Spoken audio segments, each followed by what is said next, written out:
Hi hi welcome to our channel. నేను మీ శ్రీ. ఇంతకీ మన ప్రియనేస్తం మీకు నచ్చుతుందా? మిస్ చేయకుండా చూడండి. ప్రియనేస్తం పార్ట్ 59. ఇంకోసారి ఆ అర్జున్ దరిదాపుల్లో నువ్వు ఉన్నావనుకో, కూతురు అని కూడా చూడను. చీకొట్టిన అతని దగ్గరికి వెళ్ళావా? మళ్ళీ ఆల్రెడీ పెళ్ళైపోయింది అతనికి. పెళ్ళైన అతన్ని కోరుకోవడానికి సిగ్గుగా లేదా అని గట్టిగా అరిచింది కరుణ. ఏడుపు దాచుకోలేక వెక్కి వెక్కి ఏడుస్తోంది రాగిని. కూతురి బాధను చూసి తట్టుకోలేకపోయింది కరుణ. రాగిని ఏంటిది అంటూ హత్తుకుంది. తల్లిని పట్టుకుని గట్టిగా ఏడ్చింది రాగిని. మమ్మీ, అర్జున్ అంటే నాకు చాలా ఇష్టం అమ్మా. 3 నెలల క్రితం చూశాను. అతని గురించి తెలుసుకోవడానికి చాలా ప్రయత్నం చేశాను. చాలా టైం కూడా పట్టింది. 1 నెల రోజుల క్రితం కనిపించాడనుకుంటే చాలా జరిగిపోయాయి. పెళ్ళైపోయింది అర్జున్కి. నా వల్ల కావట్లేదమ్మా. రాగిని ఏడుస్తోంది. రాగి, తప్పు నాన్న. పెళ్ళై భార్య ఉంది అతనికి. అతన్ని కోరుకోకూడదు. ఇంకొక అమ్మాయికి అన్యాయం చేసిందని అవుతావు, అర్థం చేసుకో అని ఊరుకోబెడుతోంది కరుణ. ఎప్పుడు స్ట్రిక్ట్గా ఉండే కరుణ ఇలా సౌమ్యంగా మాట్లాడడం ఆశ్చర్యంగా ఉంది రాగినికి. తన మీద ప్రేమతోనే అర్థం చేసుకుని మౌనంగా ఉంది. ప్రయత్నం చేస్తాను మమ్మీ అని కళ్ళు తుడుచుకుంది రాగిని. రాగి గుడ్ గర్ల్ అని తల నిమిరి భోజనం చేద్దురా అని తీసుకెళ్లిపోయింది కరుణ కూతురుని. ప్రవర్తిగా గుండె మీద మానిన గాయం తాలూకా మచ్చని చేతితో నిమురుతూ ఉన్నాడు అర్జున్. కళ్ళు మూసుకుని ఉంది అలాగే. టాబ్లెట్స్ వేసుకుంటున్నావు కదా అని అడిగాడు అర్జున్. చిన్నగా అంది నిద్రలో. ఏసీ టెంపరేచర్ తగ్గించి ఆమె నడుము దాకా ఉన్న బ్లాంకెట్ ఆమె మెడ వరకు కప్పాడు అర్జున్. ఆమెనే చూస్తూ తల నిమురుతుంటే నిద్రలోకి జారుకుంది ప్రవర్తిగా. ఐఎమ్ సారీ, బాగా ఇబ్బంది పెట్టేశాను నిన్ను అనుకుంటూ వాల్ క్లాక్లో టైం చూశాడు అర్జున్. సాయంత్రం 6 గంటలైంది అప్పటికే. నవ్వుకొని ఆమె నుదుటిన ముద్దాడి ఆలోచిస్తూ కూర్చున్నాడు అర్జున్. రక్ష హార్ట్ రాగినికి ఎందుకు, ఎలా సెట్ చేశారు? అరగంట గడిచింది, గంట గడిచింది. అతని ఆలోచనలు వేగంగా కదులుతుంటే జయేంద్ర మీద అతనికి అనుమానం కలిగింది. రక్ష ఆర్గాన్స్ అన్ని డొనేట్ చేశారు. హార్ట్ రాగినికి ఉపయోగపడింది.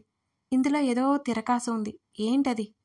ఒక చిన్న పాప ప్రాణాలు కాపాడడానికి 1 మిలియనీర్ మనీ ఇచ్చి రక్ష హార్ట్ తీసుకువెళ్లారు. వాళ్ళ పాపకి ఫిక్స్ చేయించారు అని పరశురామ్ని 4 పీకితే చెప్పాడు అతనితో. కానీ రాగినికి ఎలా పెట్టారు? రక్ష పేరు రాగిని. ఇక్కడ రాగిని మీద మొదట కోపడలేకపోయాడు అర్జున్. కారణం అదే. కానీ తర్వాత రాగిని ప్రవర్తనకి అతనికి విసుగు చెందాడు. పేర్లు ఒకటైన రక్ష గుండె రాగినికి పెట్టినా తను రక్ష ఎప్పటికీ కాలేదు. ఆ రోజు రక్ష బ్రెయిన్ డెడ్ అయింది. కాసేపటికి హార్ట్ బీట్ ఆగింది. ఆ క్షణాలు గుర్తుకు రాగానే అర్జున్ కళ్ళలో నీళ్లు వచ్చాయి. ఐ మిస్ యూ బంగారం అని మెడలో చేయిని పట్టుకుని కళ్ళు మూసుకున్నాడు. అర్జున్ ప్రవర్తిక వైపు తిరిగి ఉండడం వల్ల అతని కన్నీరు ఆమె తలలోకి ఇంకిపోయింది.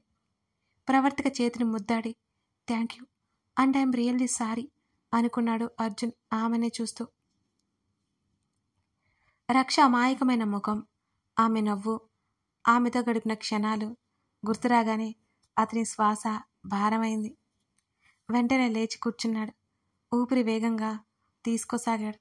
ఆమె లేదు అనే నిజం ఎప్పటికప్పుడు అతన్ని వేధిస్తూనే ఉంటుంది. డ్రెస్అప్ అయ్యి బెడ్ మీద కూర్చున్నాడు. ఫోన్ బయటికి తీసి చనిపోయే ముందు రక్షిత దిగిన ఫోటో ఓపెన్ చేశాడు. ఆ ఫోటో చూడొద్దు అనుకుంటూ ఆగిపోయాడు. కానీ అతని వల్ల కాలేదు. టపటప సెల్ఫ్లోనే స్క్రీన్ మీద కన్నీళ్లు రాలాయి. ఇక అక్కడ ఉండలేక బాల్కనీలోకి వెళ్ళిపోయాడు అర్జున్. ఫోన్ ఆఫ్ చేశాడు అతను.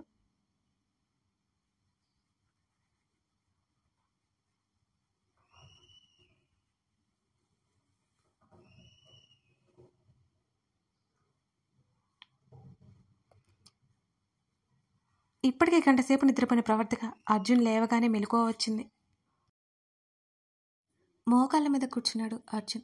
అతను తట్టుకోలేకపోతున్నాడు. రక్షది మామూలు మరణం అయితే ఏమయ్యేదో కానీ ఆమెని చంపేశారు.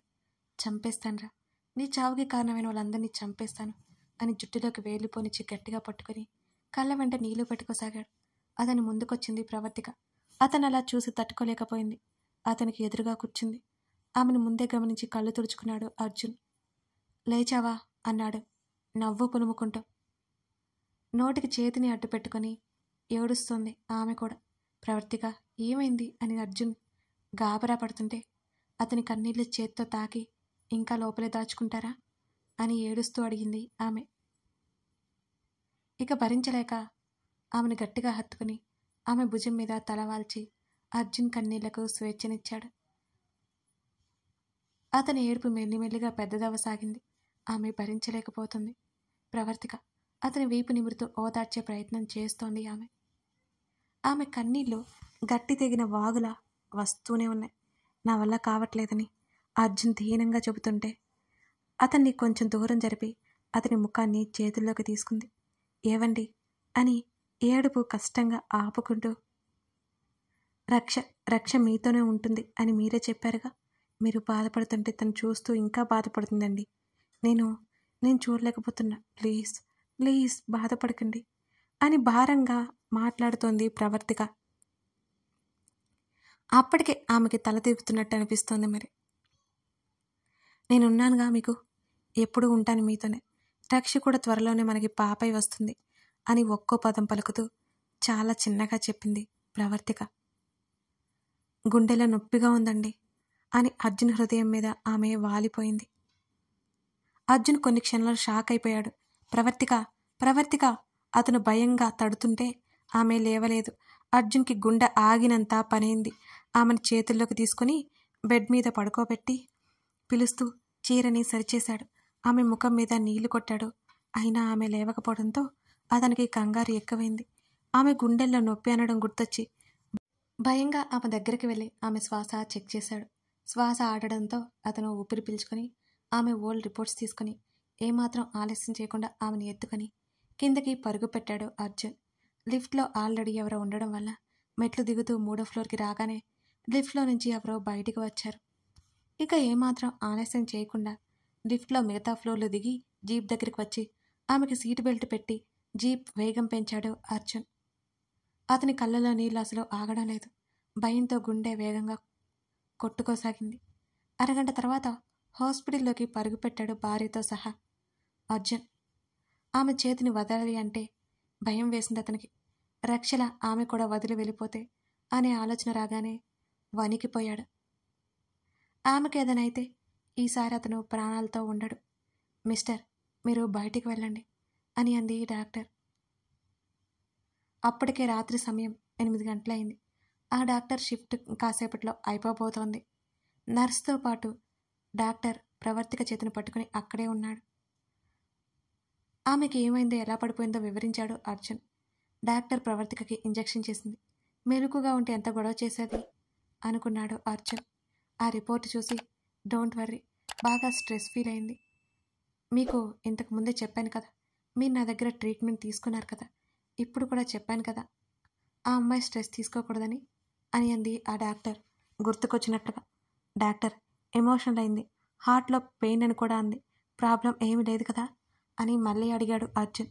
భారం ఎక్కువైంది, అందుకే అలా అనిపించి ఉంటుంది అని ఆ డాక్టర్ చెప్పింది. డాక్టర్ అని ఆగి నర్స్ని చూశాడు. అర్జున్ ఏదో చెప్పాలి అనుకుంటున్నాడని అర్థమై ఆ నర్స్ని వెళ్ళమన్నట్టు సైగ చేసింది డాక్టర్. పర్లేదు చెప్పండి మిస్టర్ అని డాక్టర్ అడుగుతుంటే, డాక్టర్ మా ఇంటిమేషన్ జరిగింది, అందువల్ల ఇలా అయిందా అని ఇబ్బందిగా అడిగాడు. ఎప్పుడు ఆవిడ అడగగానే నైట్ అని అన్నాడు అర్జున్. అది కారణం కాదు మిస్టర్, దానివల్ల ఇబ్బంది అయితే కాదు కదా, దానివల్ల అయితే నైటే ఇలా జరిగి ఉండేది. మీ వైఫ్ ఆరోగ్యంగా ఉంది కానీ స్ట్రెస్ తీసుకోలేకపోతుంది. మీరు గమనించారా, ఏడుస్తున్నప్పుడు మాత్రం ఇలా జరుగుతుంటుంది అని ఆవిడ అంది. అంటే ఆమెకు బాధ కలుగుతుందన్నప్పుడు ఇలా జరుగుతుంది. కొంచెం జాగ్రత్తగా చూసుకోండి. మళ్ళీ మళ్ళీ ఇలా రిపీట్ అయితే ఆమె హెల్త్ కండిషన్ కాంప్లికేట్ అవుతుంది అని అంది డాక్టర్. నెక్స్ట్ టైం రిపీట్ అవ్వకుండా చూసుకుంటానండి అని అన్నాడు అర్జున్. ఈ నైట్ అబ్జర్వేషన్లో ఉంచాలి. మార్నింగ్ డిశ్చార్జ్ చేస్తారు. తీసుకొని వెళ్ళిపోండి. నాకు షిఫ్ట్ అయిపోయింది. వేరే డాక్టర్తో మాట్లాడి మీకేం ప్రాబ్లం రాకుండా ముందే చూస్తాను, సరేనా అని ఆవిడ అక్కడి నుంచి వెళ్ళిపోయింది. ప్రవర్తిక చేతిని పట్టుకుని అక్కడే కూర్చుని ఉన్నాడు అర్జున్. అంతా నా వల్లే. నేను అలా అయిపోగానే భయపడి ఉంటుంది. పదే పదే నా వల్లే ఇలా జరుగుతుంది. నెక్స్ట్ టైం తను స్ట్రెస్ తీసుకోకుండా చూసుకోవాలి అని అనుకున్నాడు అర్జున్. నిద్ర కూడా లేకుండా ఆమెను చూసుకోసాగాడు అతను. ఎప్పుడు తెల్లవారుజామున మెలకువ వచ్చింది ప్రవర్తికకి. చైర్లో కూర్చొని తల వెనక్కి వాల్చి కళ్ళు మూసుకొని కనిపించాడు అర్జున్. కళ్ళు తెరిచి చూసింది ప్రవర్తిక. ఆమెకి అర్జున్ కనిపించాడు. ఏవండి అని చిన్నగా పిలిచింది. ఆతృతగా ఆమె దగ్గరికి వెళ్ళాడు. అర్జున్ ఎలా ఉంది? ఆమె చేతులు పట్టుకుని ముద్దాడాడు ఆతృతగా. అతను బాగా కంగారు పడిపోయాడని వాడిపోయిన అతని ముఖం చెబుతుంటే, ఇక్కడే పడుకోండి, కొంచెం జరిగి బెడ్ మీద ప్లేస్ చూపించింది ప్రవర్తిక. అతను వద్దు అంటుంటే ఆమె బ్రతిమాలింది. ఇక తప్పక ఆమె పక్కనే పడుకున్నాడు అర్జున్. అర్జున్ హృదయం మీద తలవాల్చి అతని చుట్టూ చేతులు వేసింది ప్రవర్తిక. కంగారు పెట్టానా అని ఆమె అనగానే అతను మాట్లాడలేదు. ఆమె చేతివేలని అతని చేతివేలతో అతను బంధించాడు. క్షమించండి చిన్నగా చెప్పింది ప్రవర్తిక. డోంట్ లీవ్ మీ అంతే చెప్పగలిగాడు అతను. సన్నగా నవ్వింది ప్రవర్తిక. ఎలా ఉంది ఇప్పుడు? బాగానే ఉంది. ఇంటికి వెళ్ళిపోదామండి అని అతని ఛాతీ మీద చేత్తో తడుముతూ అంది. కుదరదంట, ఇంకో వారం రోజులు ఇక్కడే ఉండాలి అంట అని అన్నాడు అర్జున్. ఏంటి వారమే? ఆశ్చర్యంగా తల ఎత్తి చూసింది అర్జున్ని. అవును వారం రోజులని అన్నాడు అర్జున్. ఏవండి ప్లీజ్, నేను అన్ని రోజులు ఉండలేను. నాకు ఇక్కడ నచ్చలేదు. ఈ మందుల స్మెల్కి కక్కు వచ్చేలా ఉంది. ప్లీజ్ అండి, మన ఇంటికి వెళ్ళిపోదాం అని అతన్ని కంగారు పెట్టసాగింది ప్రవర్తిక. కుదరదు, ఇక్కడే ఉండాలంట డాక్టర్ చెప్పాడు. ఆమె చేతి వేళ్ళని అటు ఇటు లాగుతూ అన్నాడు. నాకు నచ్చలేదు ఇక్కడ. అర్జున్ చేతిని తీసేసింది కోపం ప్రదర్శిస్తూ. డాక్టర్ ఏదో చెప్తే నన్నంటావేంటి? ఆమెను దగ్గరికి తీసుకున్నాడు అర్జున్. మీరు వద్దని చెప్పలేదుగా. ఆమె మూతి ముడిచి చెబుతుంటే లైట్గా నవ్వుతూ ఆమె ముఖంలోకి చూస్తున్నాడు అతను. నేనేమీ డాక్టర్ని కాదు కదా, ఉండాలో వెళ్ళాలో చెప్పాల్సిందే. డాక్టరే కదా అని మరో చెయ్యి ఆమె చెంప మీద వేసి తన వైపుకి అదుముకున్నాడు అర్జున్. మీరు మాట్లాడొచ్చు కదా ఇక్కడ వద్దని అని అడిగింది అతని ఛాతీ మీద రాస్తూ. మళ్ళీ అదే మాట, నేనేమీ డాక్టర్ని కాదు అన్నాడు అర్జున్. ఆమె మాట్లాడలేదు, అలిగినట్టుగా మౌనంగా ఉంది. కాసేపటికి రాత్రంతా పడుకోలేదు కదా మీరు, తెల్లవారడానికి సమయం ఉంది, పడుకోండి అని ఆమె అంటుంటే నిద్ర పట్టలేదు అంటూ ఆమె జుట్టులోకి వేలు పెట్టి నిమ్రసాగాడు అర్జున్. అతను చుట్టుకొని ఆమె కాసేపటికి నిద్రపోయింది. ఆమె తల మీద ముద్దు పెట్టుకున్నాడు అర్జున్. ఆమెకి డిస్టర్బ్ అవ్వకుండా లేచి ఫేస్ వాష్ చేసుకుని వచ్చి తెల్లవారే వరకు గదిలోనే కూర్చున్నాడు. పొద్దుపొడి చక్క ప్రవర్తిక నిద్రలేపాడు. ఎలా ఉంది ఇప్పుడు?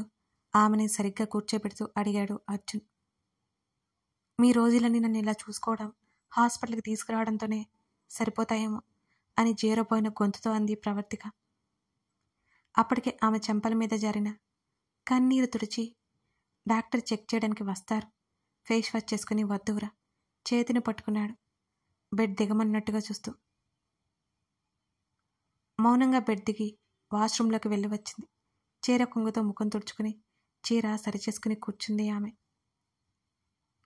చెదిరిన ఆమె జుట్టుని సరిచేస్తూ ఏమైంది అని అన్నాడు అర్జున్. ఏం లేదన్నట్టు అడ్డంగా తల ఊపింది. కాసేపటికి డాక్టర్ వచ్చి చూసి నర్సుకి సైగ చేసింది. డిశ్చార్జ్ పేపర్స్ రెడీగా ఉన్నాయి, ప్రాసెస్ అయితే వెళ్ళొచ్చు మీరు అని చెప్పి ప్రవర్తికకి కొన్ని జాగ్రత్తలు చెప్పింది ఆవిడ. ఆ తర్వాత ఆమె వెళ్ళిపోయింది. నర్స్ ఇంజెక్షన్ బయటకు తీస్తుంటే ప్రవర్తిక భయపడింది. కంగారుగా అర్జున్ వైపు చూసింది. ఆమె దగ్గరికి వచ్చి 5 సెకండ్స్లో అయిపోతుంది, ప్రతిదానికి భయపడకూడదు. ఆమె తలని తనకి ఆంచుకున్నాడు అతను. అతని బొజ్జలో ముఖం దాచుకుని అతని చుట్టూ చేతులు బిగించింది. ఇంజెక్షన్ వేయకముందే భయపడి వెనక్కి వెళ్తోంది ఆమె. ఒక చేత్తో ఆమె తల తిప్పకుండా పట్టుకుని మరొక చేత్తో ఆమె రెక్కని గట్టిగా పట్టుకున్నాడు అర్జున్. ఇంజెక్షన్ అంతా నొప్పిగా ఏమీ లేకపోయినా భయంతో అరిచింది ప్రవర్తిక. నర్స్ విచిత్రంగా చూస్తుంటే అర్జున్ నవ్వలేక నవ్వాడు. ఆ తర్వాత ఆమె వెళ్ళిపోయింది. ఈరోజు వెళ్ళిపోతున్నావా అని అడిగింది మెరిసే కళ్ళతో అతన్ని. అవును అన్నాడు అర్జున్. మీకు నిన్నే తెలుసా అయితే? డిశ్చార్జ్ ప్రాసెస్ చూసి టాబ్లెట్స్ తీసుకుని వస్తాను అని అన్నాడు అర్జున్. తల ఊపింది. ఆమెకి బోర్ కొట్టకుండా ఫోన్ ఇచ్చాడు అతను. అర్జున్ నైట్ నుంచి ఫోన్ ఆఫ్ చేయకపోవడంతో ఫోన్ ఆన్ చేయగానే అర్జున్ రక్షల ఫోటో కనిపించింది ఆమెకి.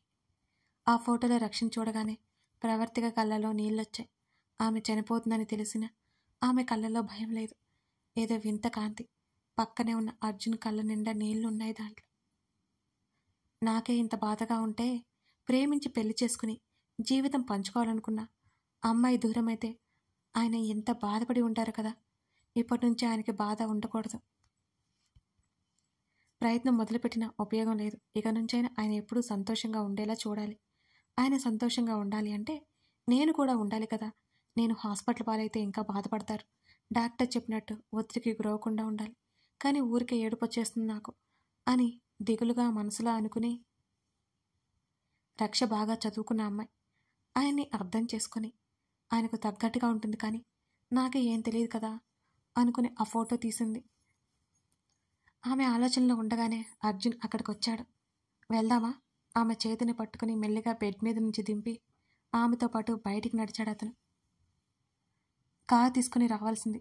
దీంట్లో కంఫర్ట్గా ఉంటుందా లేకపోతే క్యాబ్ మాట్లాడినా అర్జున్ అడుగుతుంటే, దీంట్లో బాగుంది, మళ్ళీ క్యాబ్ ఎందుకు అని అర్జున్కి చెప్పి, ఇప్పటికే ఎన్ని డబ్బులు ఖర్చు అయి ఉంటాయో ఏమో, నా వల్ల ఇంకా ఎందుకు అని నిట్టూర్చింది. ఇంటికి చేరుకున్న తర్వాత లోపలికి వెళ్ళారు. సీతమ్మ ఉందని అర్థమైంది. ప్రవర్తికమ్మ, తలుపు తెరిచే ఉన్నాయి, ఎక్కడికి వెళ్ళారు అని అడిగింది సీతమ్మ. ప్రవర్తిక ముఖం వాడిపోయి ఉండడం సీతమ్మ గమనించింది. ఒంట్లో బాలేదా అని అడిగింది కంగారు పడిపోతూ. ప్రవర్తికని సోఫాలో కూర్చోబెట్టి రాత్రి హాస్పిటల్కి వెళ్ళినట్టు, హెల్త్ బాలినట్టు అర్జున్ చెప్పాడు. నన్ను కూడా పిలవాల్సింది బాబు, హాస్పిటల్లో నువ్వు ఎలా ఉన్నా ఒక్కడివే, నేను కూడా వచ్చేదాన్ని కదా అని అడిగింది సీతమ్మ. పర్లేదు సీతమ్మ, ఆ టైంలో నేనేమీ ఆలోచించలేదు అని అర్జున్ అనగానే తన కోసం ఎంత కంగారు పడి ఉంటాడో అని దిగులు పడిపోయింది ప్రవర్తిక. యోగక్షేమాలు అడిగి కనుక్కుంది సీతమ్మ. కథ కొనసాగుతోంది. అర్జున్ ప్రవర్తిక లైఫ్లో ఇంకా ఏమేమి జరగబోతుంది, రక్ష ప్రాణాలు తీసిన వాళ్ళు ఎవరు, ప్రవర్తిక తండ్రి ఏమయ్యాడు, ఇవన్నీ తెలుసుకోవాలంటే ఈ కథ చూస్తూ ఉండండి. నిజంగా ఈ కథ రాయడానికి నాకు 2 years పట్టిందండి.